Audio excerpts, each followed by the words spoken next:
dat er problemen zijn met de afhandeling van bagage. Dat heeft Curaçao Airport Partners gisteren bekendgemaakt. Er waren problemen met de afhandeling van de bagage omdat een van de machines niet werkte. Als gevolg hiervan is er een achterstand ontstaan in de incheckhal. Curaçao Airport Partners stelt dat er hard is gewerkt om het probleem zo snel mogelijk op te lossen.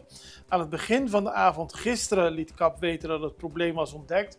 Vanochtend hebben ze bekendgemaakt dat de apparatuur, dus ja, de spullen die nodig zijn om het probleem op te lossen, vanmiddag aankomen en dan wordt eraan gewerkt. Tot die tijd worden alle machines die gebruikt kunnen worden voor de verhandeling van de bagage ingezet. Maar een deel van de koffers is gisteren op de luchthaven gebleven, is dus niet verstuurd.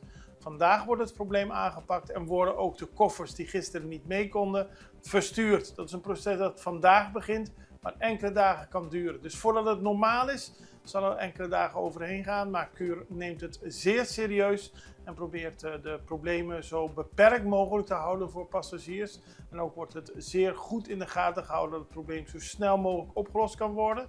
Maar wie vragen heeft over zijn of haar bagage, kan het beste